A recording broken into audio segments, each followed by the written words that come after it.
Good evening, everyone. Thanks for joining me in this video. All right. There is a community, autonomous community called Ndiagu Amofia. In fact, this Ndiagu Amofia is inside Umuhu Autonomous Community in issues of local government area of Enugu State. You see, the reason why this video is very important, recently I saw so many aides to Peter Mba. I saw so many local government chairmen trying to defend Peter Mba that the Fulanis are not the one who are terrorizing in Southeast. In fact, in Enugu State, in fact, they said that there is no killing, they are just trying to cover Fulani terrorists up. Where does it happen? Now, the reason why this video is very important is because an Igbo community, an Igbo land, an Igbo city has been handed over to the Fulani terrorists. As I speak to you, the Fulani terrorists are in charge of this city.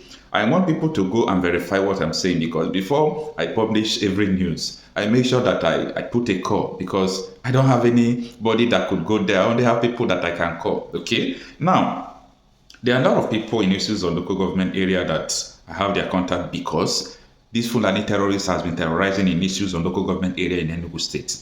If you have been hearing about any attack in Enugu State, 60% of them is in issues of local government area. So it is the area they are terrorizing most. Now, I want us to follow this video step by step for you to understand what is happening in Enugu State. I told people before, and I'm still saying it now, there is no place that is safe in Nigeria anymore. In the north, south, east, west, from Sokoto to Lagos, from Borno to, to Bayelsa, everywhere you can think or imagine, nowhere is safe, not even Igbo land, okay? Now, Sahara Reporters reported it. In fact, I first saw it in Sahara Reporters. Most of this news, that is the first place I used to see it, okay? Because most times, if I am filming video, I'm doing other things, people might call me, I will not even see the call until I return the call. But I'm always online, okay? So, when I saw it, I said, okay, this city again, because around that issues on local government area, they have been terrorizing it and they are not ready to give up. They are not ready to give up on it. And the government of Enugu State is supporting these Fulani terrorists. I said that, I, Coach Happy myself, I'm the one saying it. Mba government is supporting the Fulani terrorists. I have the full evidence that they are supporting them, okay? Now, the armed herdsmen overrunning the Ndiagu community in Enugu, burned houses, sacked thousands of residents, leaving them hopeless. Bet you, from now till next, in fact, Mba will come down from office. Mba will never put mouth on this. Governor Mba will never talk about this issue now. This is a community. So this is not a news. See, all this news, it's not a news you could say, oh, I heard it online. This is a place people are living. You can go and verify. What stops a governor from taking security agency? Oh, let me go and visit this place. I am not seeing the videos where governor is visiting the victims of all this thing going on. So let it not be that Mba is masterminding all this attack. Let it not be. Let it not be, because I don't see a governor who is so, whether he's dull or complicit with what is going on. Anyway, let's understand the details of what is going on, because my prayer every day is that everything happening to the hopeless people in Nigeria, let it also happen to governors' relatives, governors' mother, their father, themselves, their uncles, their families, so that they will feel the taste of what the poor men and women are going through. Now, the article reads that the once thriving Ndiagu Amofia in Umuhu Autonomous Community in Eha Amofuisi Ozo local government area of Enugu State now lies desolate and abandoned. Mark the word, abandoned.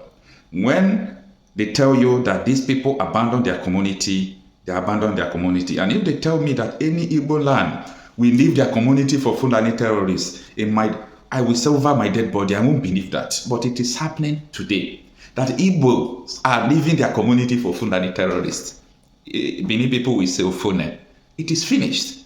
And there is nothing you will tell me that you can't trace this to how the politicians from the southeast fought people who were protecting them. I'm talking about the Biafra agitators. Take it to the bank, argue about it, do what you want to do about it.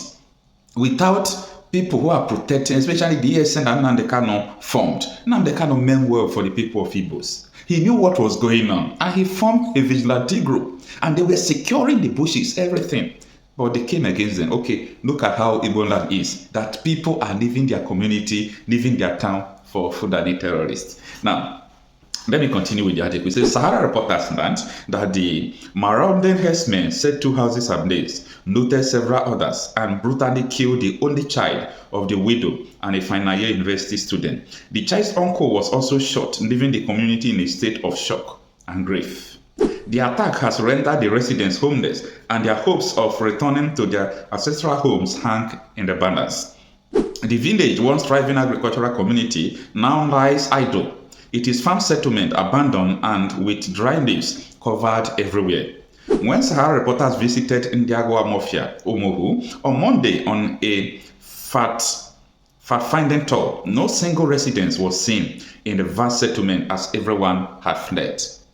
This is what Sahara reporters is saying. They visited the place and no single soul was living in the community. Igbo land. Sahara reporters was told that the settlement until the attack was last remaining community settlement, otherwise known as Ndiagu in Eha Amofo. From Amofia Ono to the settlement, which took Sahara reporters crew 45 minutes in a ride on commercial motorcycle, otherwise known as Okada, could only be accessed through trekking, motorcycles or bicycles. The settlement has no access roads, as it can only be accessed through footpaths with dangerous terrain, full of makeshift and covers. On the road, Sahara reporters crew saw residents, mainly women, who were carrying their belongings and farm produce, fleeing the settlement to wherever they could find shelter. Okay? On approaching the settlement, Sahara reporters saw a primary school and a church beside it. However, on a closer look, it was observed that the school and church had since been abandoned, showing the severity of the situation. If people abandon church, if people abandon school, you know that it is finished. Okay? Getting inside the settlement, the entire area was greeted with desolation and abandonment. The area could be best described as a dead zone with silent like graveyard. One can hear sounds of pain if it falls down. You can only hear noise of birds and animals in the bush. Homes have been abandoned, with compounds littered with dry leaves. On approaching the area where houses were burned, sounds of gunshot could be heard loud and clear. The next was noise of cows. From the sounds, it could only mean one thing: the herdsmen are living close.